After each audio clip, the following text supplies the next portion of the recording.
Hello guys, welcome to our channel. তো আজকে আমরা নিয়ে যাচ্ছি বৃন্দাবনে, মানে বেলঘড়িয়া আড়িয়াদর বৃন্দাবন।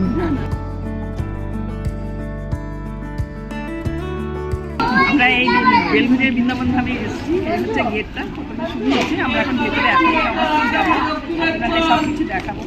আপনারা একটু দেখতে থাকবেন কি দেখাচ্ছে।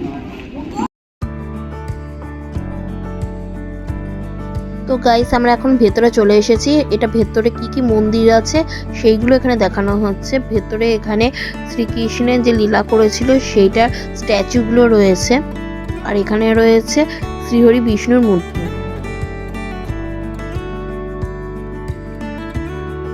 এরা হচ্ছে ব্রহ্মার মানুষ পুত্র, যাদের মধ্যে আছে সপ্ত ঋষিগণ, আর এছাড়াও রয়েছে নানা রকম মুনি ঋষিরা।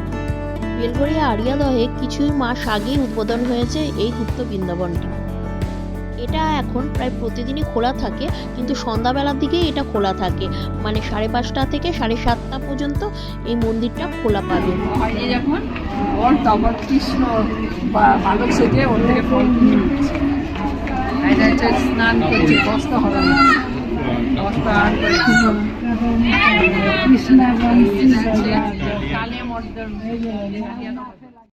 এখানে সন্ধ্যা আরতির সাথে সাথে ভোগ প্রসাদেরও ব্যবস্থা আছে।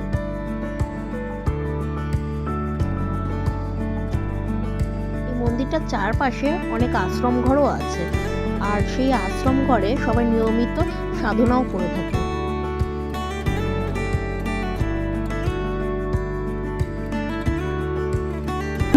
কথা শুনে বধ করতে এসছে সব, যখন নাকি দেখছে যে সব লোকেরা ও খেয়ে ফেলছে বদাসুর, তখন কৃষ্ণ এসছে তাকে বধ করার জন্য। ঠিক আছে, এবার হচ্ছে যমলার্জুন যমলার্জুনকে উদ্ধার করলো। এই যে কৃষ্ণকে যখন বেঁধে রেখেছিল, ওরা তখন বন্দি ছিল, তাই তখন কৃষ্ণ ওই ছেড়ে ওকে যে বেঁধে রেখেছিল সেটা ছিন্ন করে ওদেরকে তখন উদ্ধার করলো। শ্রীকৃষ্ণ হচ্ছে বনভোজন করছে, সবাই মিলে বনভোজন হচ্ছে। শ্রীকৃষ্ণ এবার বালক সেজে এসে ওদের পরিবেশন করছে। এটা হচ্ছে মাখন চুরি করছে,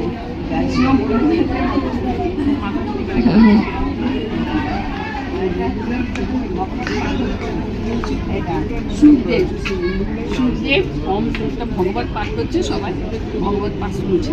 আচ্ছা, যদি আপনারা বেলঘড়িয়ার বিরাটির দিক দিয়ে আসতে চান, তাহলে আপনারা ওখান থেকে অটো নিয়ে চলে আসবেন কামারহাটি মিউনিসিপ্যালিটির সামনে। ওখান থেকে অটো ছাড়ে হচ্ছে আড়িয়াদহ ঘাটে। সেখান থেকে আড়িয়াদহ ঘাটের অটো করে 10 টাকা ভাড়া নেবে। একদম ঘাটের সামনে চলে আসবেন। ওখান থেকে পায়ে হাঁটা রাস্তা, 5 মিনিটের রাস্তা রয়েছে ওখান থেকে। কলকাতায় এই প্রথম আপনারা এত মনোরম মন্দির দেখতে পাবেন। এখানে শান্ত পরিবেশ, চারিদিকে পুরো তুলসী পাতায় ঘেরা, আর সাইড দিয়ে বইছে আপনাদের গঙ্গা নদী।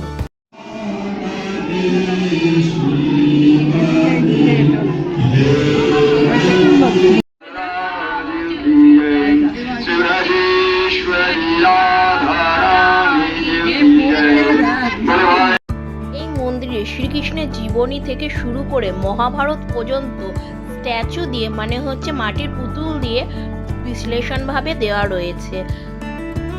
শ্রীকৃষ্ণের মন্দির ছাড়াও এখানে ছোট ছোট আরো কিছু মন্দির আছে, যেমন গণেশ মন্দির, হনুমানজির মন্দির, জয় মাতাজির মন্দির।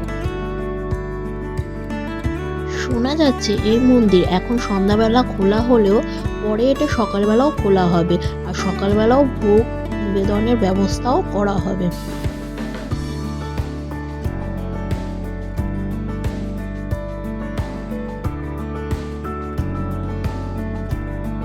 আমরা শ্রীকৃষ্ণের দশম অবতার সম্পর্কে বইতে পড়েছিলাম। সেই দশম অবতার মানে কুম্ভ অবতার, মীন অবতার, বরাহ অবতার, নরসিংহ অবতার, বুদ্ধ অবতার, পরশুরাম অবতার, কল্কি অবতার, এসব অবতার, বামন অবতার আছে। এসব অবতার এখানে মূর্তি হিসাবে স্থাপন করা রয়েছে।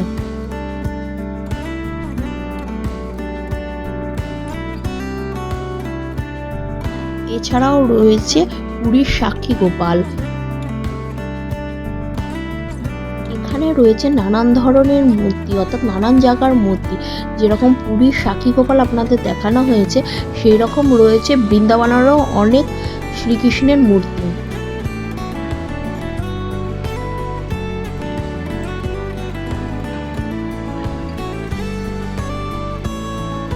এখানে আছেন 3 জন মহারাজ, আর এছাড়াও রয়েছে গণেশ ঠাকুর, হনুমানজির আর মাতাজির মূর্তি। এখানে রয়েছে লাইব্রেরিও, যেখানে নানা হিন্দু ধর্মের গ্রন্থ পাওয়া যায়। আপনাদের পছন্দ মতো এখান থেকে কিনতেও পারেন আপনারা।